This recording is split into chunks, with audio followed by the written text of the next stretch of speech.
What if Daenerys Targaryen stayed in Essos? Let's explore the depths of it in the video. The great gates of Meereen fly open as Ser Barristan and his soldiers return after a sortie. The old knight is breathing heavily as servants and squires rush forward to provide him and his men water. He takes a skin as his observers on the wall report what happened.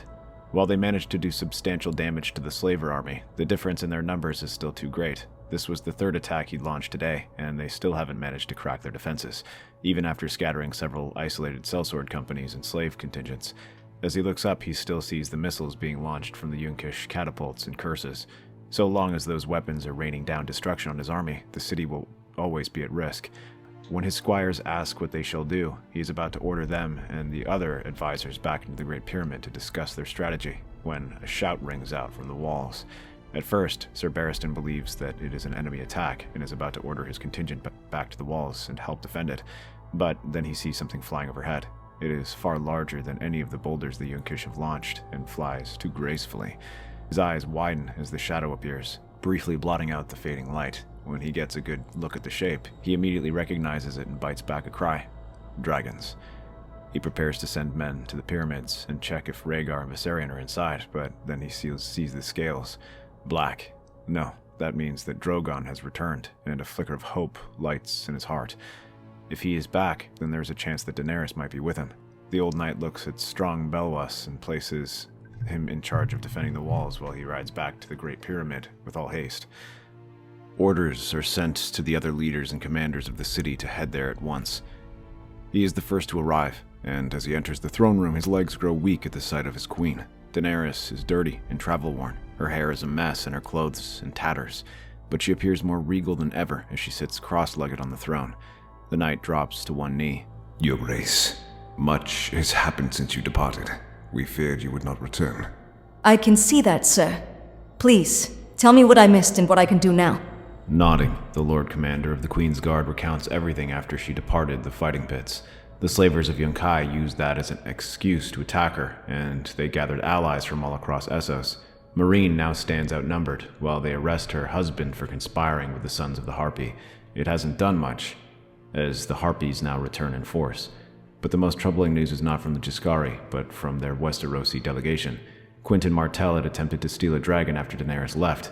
He did that as a way to prove his worth as a husband and secure their marriage pact. By the time he finishes, the rest of the officers have arrived. So in the end, even my allies are little better than my enemies. He was only interested in what I could offer him. Some of my people might wonder whether staying here is my greatest mistake. Will this be how the history books remember me? Daenerys Targaryen, the Stormborn, the one who brought back dragons into this world and squandered them on pointless conquests. They are not pointless to those slavers who now walk freely in the streets. Not to the Unsullied or the pit fighters. No, to them you are what you have claimed, a bringer of freedom. To them you are hope. That is never something pointless. Yet, where has it gotten us? Standing here alone, surrounded, and without allies. No, you are not without allies, Dragon Queen. The voice rumbles from the shadows, and a figure steps out. He is dressed in plate and mail, with a kraken helmet tucked under one arm. None of them recognize him, but he arrives with a squad of Unsullied closely following behind him. Apologies, Your Grace. This one insisted on speaking with you. He brings a fleet that arrived this morning, and they scattered the Yunkish ships surrounding our harbor. You opened the harbor. You have my thanks, sir. I am no sir. I am Victarion Greyjoy, the Kraken and the rightful king of the Iron Islands. A king. The Iron Islands are not ruled by a king, only a lord. Once. Times have changed, old man. We no longer accept the rule of the Iron Throne. Is that why you were here? I was sent here on behalf of my brother, Euron. He wishes me to deliver a marriage pact between him and the ruler of Slavers Bay. While you rule the skies, he rules the seas and promises that together the lands will bow before you. But my brother is a madman and a charlatan. He may wear the driftwood crown and sit in the sea stone chair, but it is I who command our fleets and lead the Ironborn to victory. That is why I am here to tell you that if you accept this proposal, you may as well place a collar upon your neck and call yourself a slave. Instead, I offer myself in his place. Help me depose him, and I shall give you the Iron Fleet. You? You know you are not the only one who has come here with promises of marriage. The Martells have promised a similar offer. Prince Doran sent his own son to treat with me. If he wishes to claim you, then I will hew his head from his shoulders. You will be striking at the dead, Captain. The prince died some days past. His companions now remain in the dungeons, awaiting the Queen's judgment. He died attempting to steal my dragons. It would seem the Lords of the Seven Kingdoms only took interest in me since they hatched, for that is what they covet. Tell me, why should I trust you? Especially since you just admitted to plotting against your own blood. If you had met my brother, you would have condemned me for not turning against him sooner. The Ironborn speaks truly. Euron Greyjoy has an evil reputation. That of a madman and murderer, the vilest of the Reavers, although Victarion is hardly much better. I do not come here only as a suitor, bearing empty promises. I come to you as a warrior. I have personally sunk 2 Yunkish vessels. My Iron Fleet will sink many more. If you do not trust my tongue, then trust my axe. Axes and ships are more valuable to me than tongues right now. Very well, Captain Victarion. My terms are simple. Help me defeat my enemies, and then we may begin discussing marriage terms. Then mark my words. Tomorrow Meereen's waters will run red with slaver blood. Daenerys nods and orders a seat to be pulled up so Victarion can join them in their strategy meeting. While many of her advisors are shocked to see their queen's return, the slavers' camp is more stunned.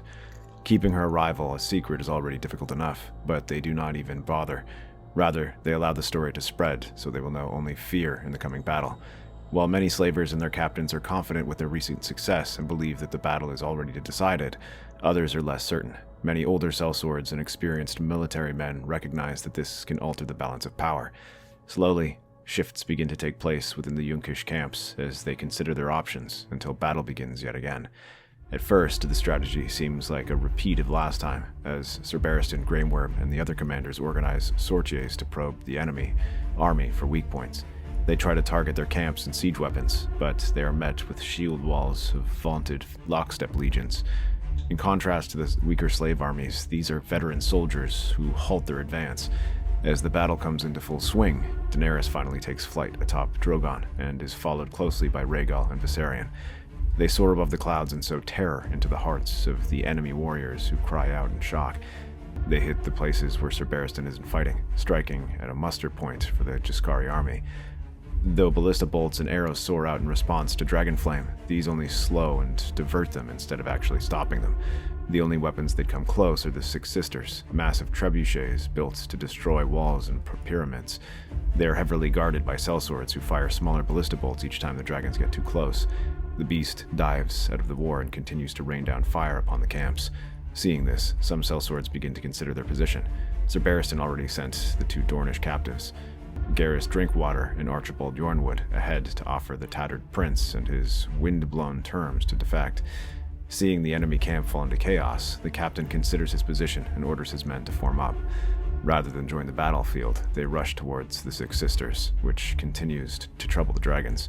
But while all their heads are looking up at the sky, they do not see the wind-blown striking at their backs.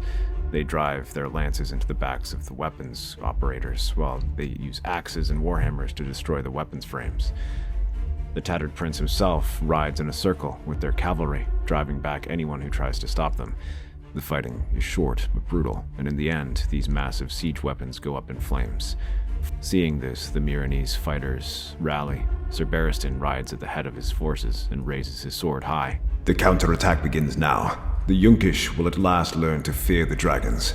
To all soldiers of Meereen, to the freedmen and unsullied who have cast aside their chains, now is the time for you to come into your own.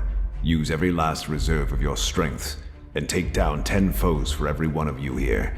Show these slavers that your freedom was won by your hand as much as the Dragon Queen's. Those words send the army into an uproar as they surge forward, following the old knight who rides atop a white horse. He appears almost like a man from legend.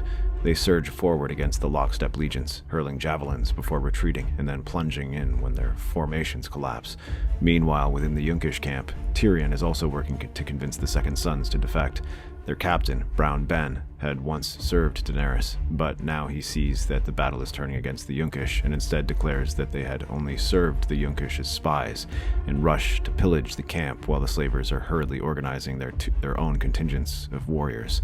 The Second Sons strike at the slave pits and overwhelm the guards. The prisoners can only stare at them in surprise as swords are pressed into their hands. The revolution has begun. Soon a new battlefield is taking place in the wise master's own camps.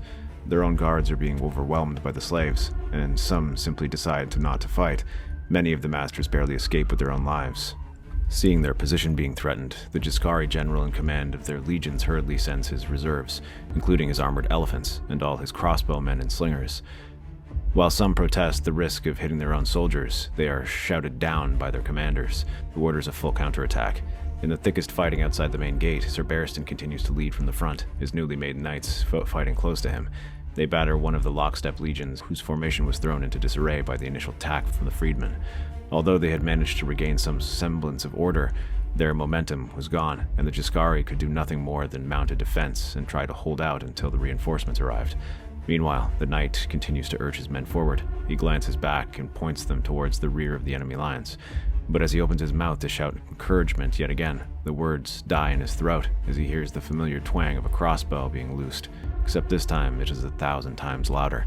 When he sees it, hundreds of arrows arcing in the sky and raining towards them, mixed with javelins and slingstones. It is an entire storm of death coming right towards them. Shields! Defend yourselves! Many are too slow and are cut down by the wave of death that falls upon them. Both legionaries and freedmen fall without prejudice, as the arrows make no difference between them. Those lucky enough to be wearing armor or carrying shields feel their bodies shaking as dozens of arrows hit them at once. Even Ser Barristan is forced to his knees after feeling the force of this attack. He groans and looks around once the arrows stop falling and sees the chaos left in their wake. Many of the men surrounding him are dead or close to it. Those who aren't are struggling to get to their feet. Their battle lines are in complete chaos, and they struggle to reform. The only consolation is that so are the Jaskari, who cannot press the attack, and then the ground echoes beneath his feet. At first, he believes it is an earthquake, but then he hears a trumpeting sound and sees them. From the corner of his vision, a Jaskari legionary gets to his feet just as a massive foot emerges from the dust cloud and crushes him. The elephant thunders forward, accompanied by 100 others. Help the wounded. Larak, Tomko, fall back to the walls. Red Lamb, sound the retreat. As young knights hurry to obey, horns are sounded, and the survivors hurry back to the walls. Ser Barristan finds a horse uninjured enough to help him and prepares to ride back. All across the battlefield, these elephants rampage. They shatter any semblance of order that remained. While many of their own soldiers fall, it stops the Meereenese assault in its tracks. The only group with any kind of success is the Unsullied, who skewer several of the beasts wherever they get too close to their phalanx. But they are a rock in a sea of fleeing soldiers. Not even Daenerys dares to use her dragons in this situation with her soldiers so close to it. Instead, the real savior is Euron, who lands his ships a short distance away by the river. He gathers whatever horses he can find and organizes a contingent of his reavers to take the enemy at the rear. Riding amongst them is the Prince of Rolar, whose powers give the massive warrior the weapon he needs. When he raises his battle axe, flames lick its blade, and the sight panics the elephants who get too close. They rear back in panic, allowing the Ironborn to rush between them and drive axes and swords into their sides, hacking at the beasts. Others take up throwing axes and spears and unleash volleys upon them. Though they are massive, the elephants are also sensitive, and facing the combat attacks sends them reeling and running back into their own lines. Any soldiers still in the Jaskari camp are trampled to death, as by now their commander was more focused on running away than actually fighting. In this regard, they have much more success as the chaos allows the Jaskari to withdraw the remaining forces in good order. While the good masters retreat to Yunkai, the rest of the allied contingent fall back to their cities, abandoning the war effort. And just like that, the battle is over. The freedmen and Ser Barristan watch from atop the walls as the army retreats, with only the windblown and Second Sons joining them and proclaiming their loyalty to Daenerys. She welcomes both when she hears of their deeds in the battle, but the real hero is Victarion and his Ironborn. When he enters the city, he's greeted with cheers and thanks, more of a king than Hizdar ever was. Even Daenerys cannot deny his contribution, and after the battle, she is greeted by Jaehaerys, Archibald, Jorah, and Tyrion. Behind them stands Victarion, his hands resting on his axe, whose fire has now died out. I have long dreamt of seeing my homeland. I've long wondered what its people are like and how they would treat me. But now that I see you, I am disappointed. Traitors, all of you. Technically speaking, Your Grace, I never served you, so I cannot be a traitor. Your father did, and I heard you took up his office while he was off to war to support a bastard born of incest. I did not say I did not make stupid decisions, but I am prepared to make amends now, hence why I am offering my services. If you want to kill Lannisters, I have already killed 2 of them. Give me the resources and I can kill more for you when we reach the 7 Kingdoms. I can bring the Westerlands into the fold. Shame for us, Your Grace. Whatever happened to Quentin was regrettable. But give Prince Doran vengeance, and he shall still support you. Your Grace, I have betrayed you. This I understand. I will not make any excuse for it. But the love I bore you, that was no lie. Give me a chance to serve, and I will prove it to you 100 times over if necessary. Enough! Talk like this is cheap. It is as you said, Your Grace. You need swords and ships, not tongues, for your reconquest. Indeed. Perhaps you're not as foolish as others say, Iron Captain. Very well. There is still a price that needs to be paid. Though Meereen is safe, Yunkish remains a threat. Right now they are still licking their wounds and preparing for another assault. I will not sit back and allow that to happen, and Astapor remains beyond my grasp. I will see that Slaver's Bay is made whole again. If all of you are as loyal and talented as you claim, help me see this task done. Victarion is the first to answer, shouldering his axe and roaring up. Ser Jorah bows, the Dornishmen nod their heads, and Tyrion smiles. After resting their army, they begin marching out, following the trail of dead left by the slavers on the road to Yunkish. They find it a city alive with activity, as slavers are worked day and night to strengthen the walls and train to serve new soldiers. They send word to their allies and try to gather new soldiers and recruit more legions, but New Gis falls silent as they are not keen on getting involved in another costly expedition. They instead turn their military strength inward and focus on defending from an impending attack. The same is true for Karth, Talos, and Illyria, who withdrew their support. Only Volantis continues to support them through money, sending gold to hire sellswords and pay their masons. However, gold is not enough for a conflict like this, especially against an army such as Daenerys. So, instead, they appeal to the Dothraki for help. With Kaljako and his Khalasar nearby, they find someone to recruit for assistance. Messengers are sent out, bearing large sacks of gold along with other lavish gifts to entice the Khal into action. They promise all of that and more if he rides to their aid. Their response is swift, as the messenger returns with news that the Dothraki are riding out towards their city. However, it is Daenerys who arrives there first. Her army amasses outside the city walls as it did several years ago. This time, Daenerys is not interested in a surrender and looks out at the army sent out to meet them. They are the thousands of survivors from the siege of Meereen, stiffened with hastily assembled levies who have had only a few weeks of training at most. Facing them are the elite Unsullied, veteran sellswords, and furious freedmen who all looked ready to fight. Circling above them are the dragons, which look ready to burn everything to the ground. But as their outriders reports, the Dothraki are approaching from the west. So, when terms of unconditional surrender are sent out, the wise masters reject them and order their men to hold out until the reinforcements arrive. The battle starts with skirmishing, as both sides send their light infantry and cavalry to harass the others. But as the Dothraki draw closer, the wise masters order their entire line to charge the Targaryen forces to pin them in place. For a time, their armies seem about equal, but that will soon change as the Yunkish lack the training to stand up against their foes for long. And then the Dothraki come galloping in. At first, the wise masters let out a cheer, seeing the massive horde of 20,000 warriors galloping towards them. But rather than striking the enemy rear as they had planned, the Dothraki turned their blades upon the Yunkish soldiers and hit them from the side. As it turns out, the Khal whom their messenger had spoken to was not Kaljako, for he was already dead. After finding Daenerys, Drogon burned him and his blood riders alive. The man who took his place was a person handpicked by Daenerys for being more in line with her worldview. Now this Khalasar makes short work of the hastily assembled army that the Yunkish had brought, and by the end of the day, Daenerys manages to seize their walls. This time, there is no more offer of mercy. that has gone out the window, and the terms are simple. The wise masters surrender and be executed or imprisoned, depending on the severity of their crimes, and the city shall be theirs. Astapor falls even faster, as its garrison had already heard the news of developments in their sister cities and opened the gates immediately, allowing refugees to return to their homes. And with that victory, Victarion confronts Daenerys. Your lands are secure now. It is time to make good on your promise. Make me your husband. I seem to recall saying I would discuss it with you. I made no promises of marriage. You are playing a dangerous game. What is there to discuss? I offer you the key to reclaiming your kingdom in the West. What more could you want? You assume that I still want to return to the Seven Kingdoms. For what reason? I said it before. So far, all the Westerosi I have encountered here have only betrayed me or sought me out for my dragons. You are no different, Victarion Greyjoy. Then what is it you intend to do? Stay here and build my kingdom. I have everything I require here. Wealth, power, and people who have already accepted me. Things that the Seven Kingdoms lack. Let the wolves and lions tear themselves apart over the Iron Throne. And what shall become of me, your grace? You served me well, Captain. You and your men are welcome to remain here.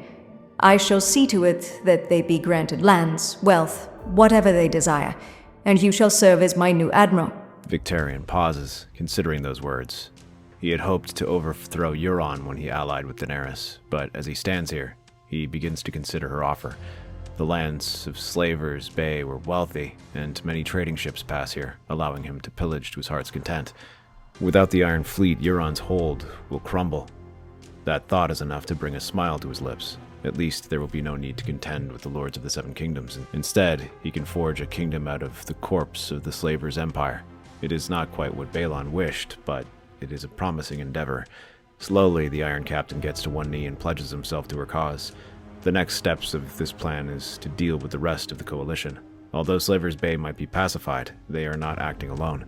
The Yunkish send soldiers in support, as did Karth, Mantaris, Illyria, and Tolos. Most of all, Volantis, which had continued to fund them throughout the war. So as the smoke clears in the captured slaver cities, Daenerys sets sail. The wings of her dragon stretch wide across the horizon, casting long shadows over the decks of the Iron Fleet. Victarion's ships cuts through the waters, their sleek hulls bearing the three-headed dragon, while fresh reavers stand ready on the decks. They move first against Yunkish, the heart of the Giscaria revival. Just as their original empire was brought to its knees by the Freehold, Daenerys intends to humble it yet again. Its bronze towers glint in the sun, proud and defiant, surrounded by walls older than Meereen itself. But even within these ancient walls, the people are worried. Their surviving legions came back with stories, saying how their forces were humiliated and burned by the dragon. But even the freedmen and sellswords put up a fight that was nothing to scoff at. From the flagship Iron Victory, now renamed Fire's Victory, Daenerys stands at the prow, silver hair whipping in the sea spray. Drogon roars overhead, and Daenerys moves to mount him while Victarion approaches. I'll burn the harbor. Be ready to strike. Aye, your grace. Black smoke chokes the sky as Drogon dives, flame pouring from his jaw. Shys's fleet barely gets its sails up before it becomes an inferno. Rhaegal and Viserion wheel above the city, their fires spreading chaos through the legions massing below. The Ironborn surge forward, ships unleashing catapults and flame pitch. They smash through the half-burned hulks and clear a path for a larger transport to pass, each one containing hundreds of sellswords and freedmen under the command of Ser Jorah and Strong Belwys. From the shore, Ser Barristan and Grey Worm lead the Unsullied in silent ranks, advancing through the streets slick with ash. His armor gleams as his sword cuts down any Giscari who dares resist. Behind him ride the Dothraki, laughing as they trample through the ruins of their enemies' outer defenses and border villages. By dusk, Yunkish burns. Daenerys lands Drogon atop its citadel and tears down the bronze sigil of the Harpy. Let this be a message to Essos. The age of slavers is over. Their next target lies across the Jade Sea, Karth, the so-called greatest city that ever was or ever will be. Its merchant princes close their gates, boasting of their wealth and cunning, but Tyrion Lannister arrives before the army does, riding on a swift galley with a dozen ships. He sits in the Hall of the 13, drinking their wine as they boast and blister. You may resist the Dragon Queen. Of course, you tried that. It didn't go well for you. You tried to control her, but that failed as well. Now the choice remains. You could open the city and follow her regime. Karth does not trade with slaves. We are merchants in spice and silks. And yet you allowed the ships bearing human flesh to pass from Slaver's Bay to reach the free cities. Or does the greatest city that ever was not even know what was going on in its own waters?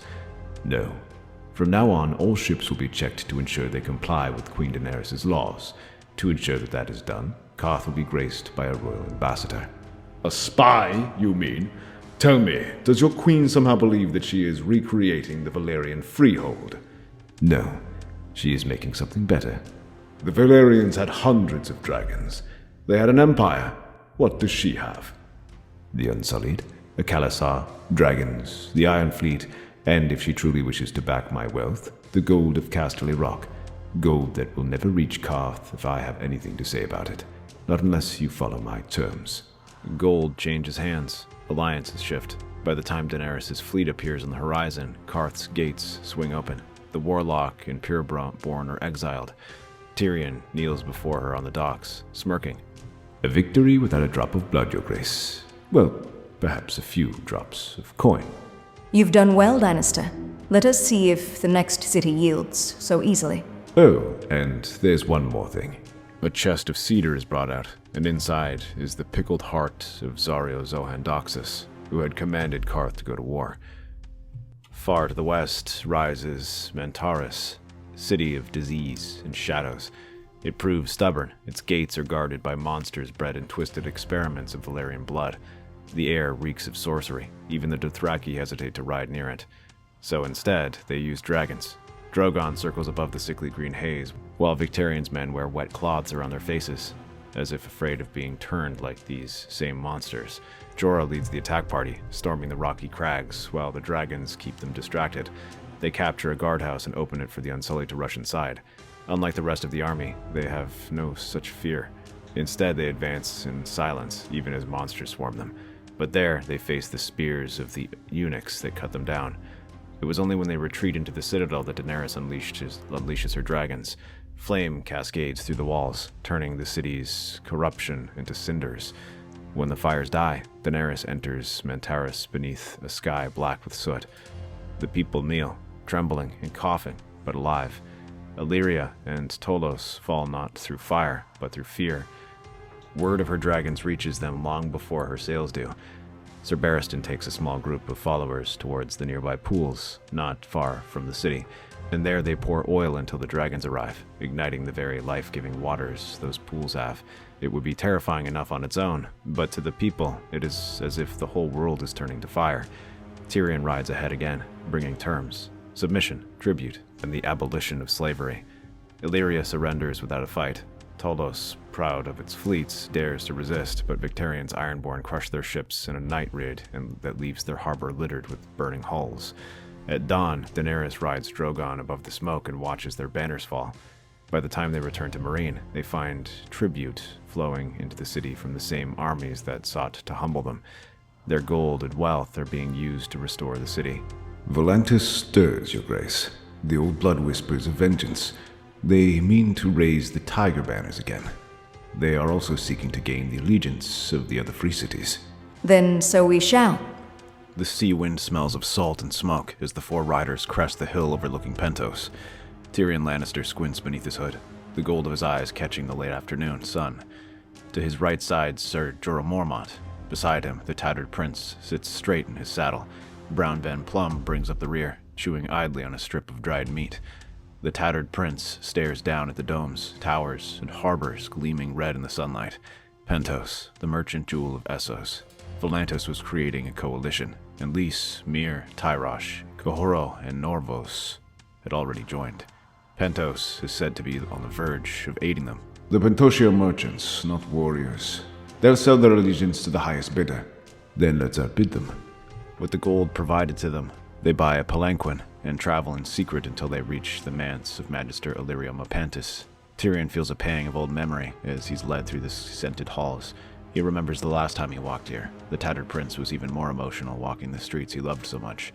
Illyrio meets them in a perfumed chamber, fatter than ever, rings glittering on every finger. Tyrion Lannister, the gods are kind to return you to me.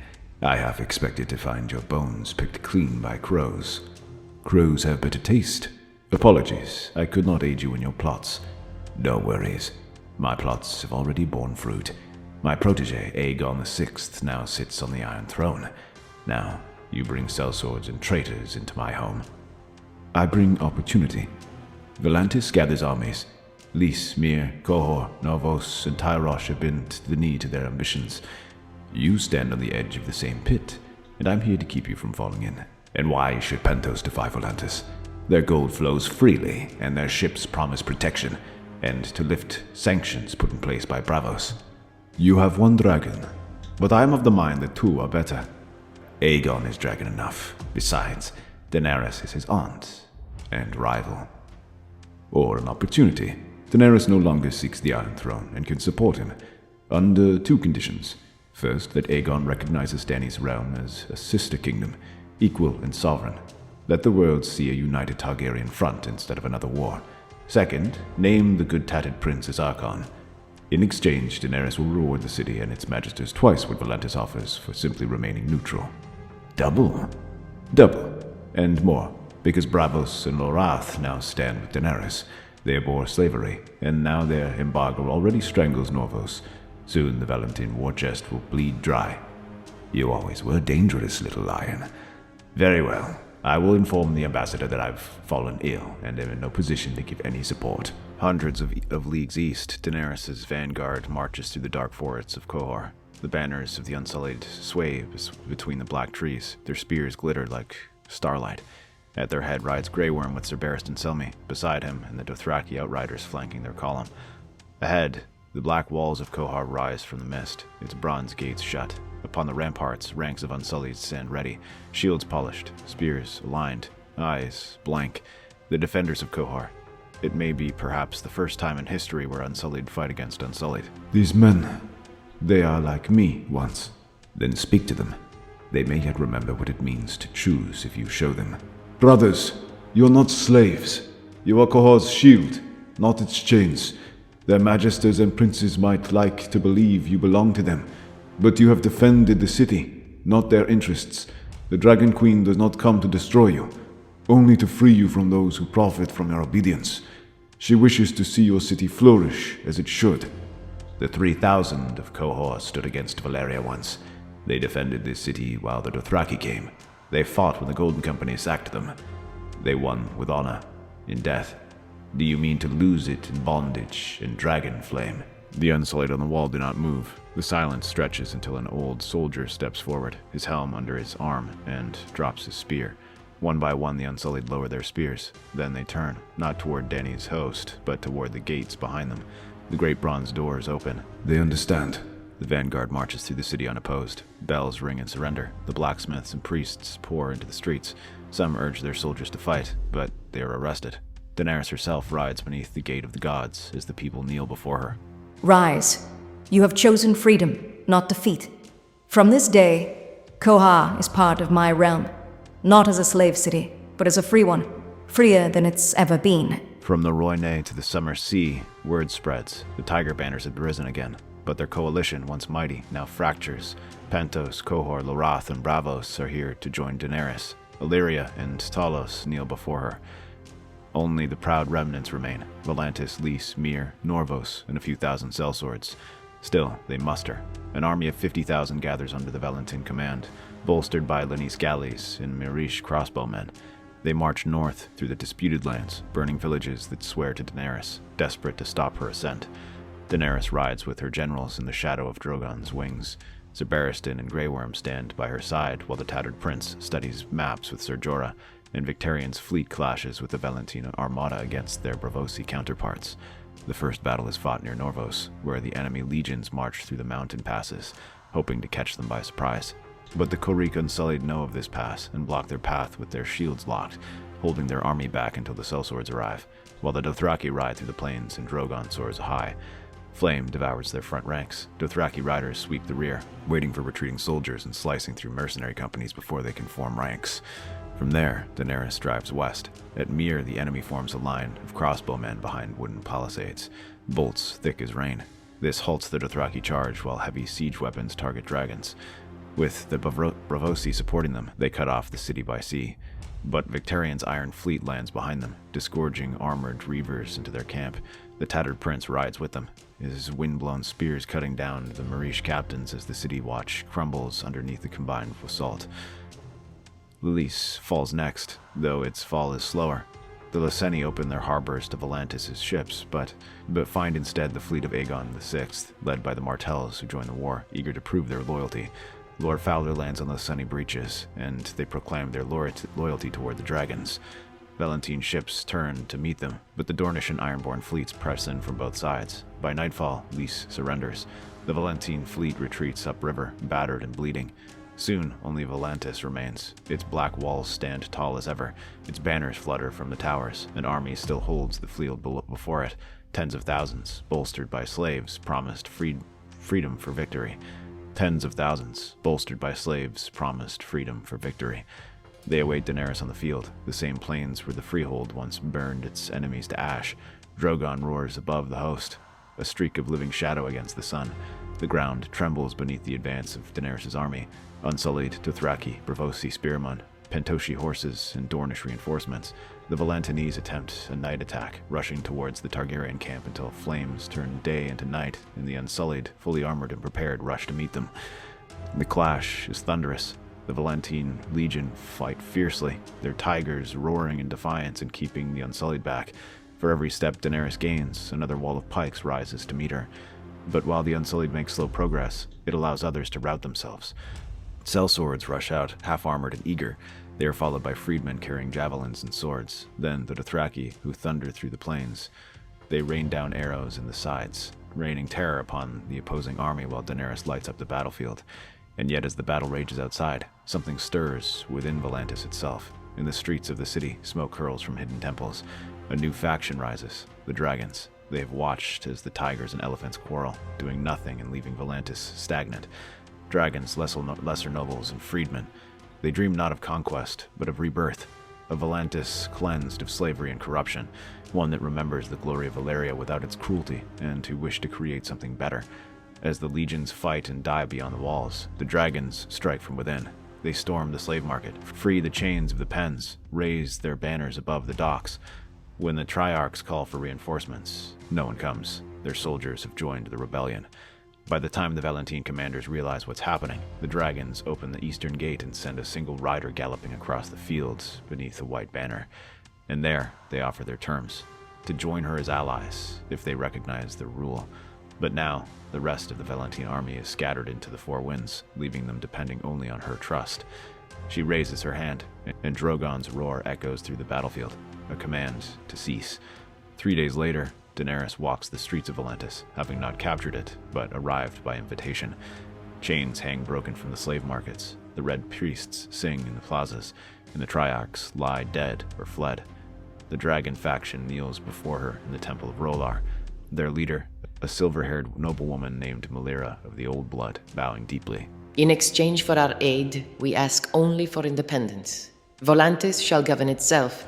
No slaves, no masters, only citizens. Swear to abolish the trade. Swear that no man, woman, or child shall wear a collar ever again. We swear it, Mother of Dragons. Then rise. Your city is free, and your people are your own. That night, the bells of Volantis ring out over the river. From the walls, Daenerys watches the flames reflecting in the Rhoyne. Tyrion joins her, cup in hand. You've done it. You've broken the oldest institution in the world. And I've only begun to build one worth keeping. Good thing you won't be alone. The two smile and share a drink as they return to Meereen. Treaties are made with the free cities, allowing her to return to Dragon's Bay. There, she at last agrees to marry Victarion Greyjoy, and, to the shock of everyone, soon gives birth to a son. As promised, Aegon VI recognizes her, and soon begins negotiating trade deals as the two begin a friendly correspondence, while Daenerys focuses on the east, with the cities of Slaver's Bay being directly ruled and others reduced to client states. That's our theory. Westeros is a land filled with exciting stories and possibilities, and we love exploring them. If you want to accompany us on this journey across the Seven Kingdoms and beyond, then please like, share, and subscribe to our channel.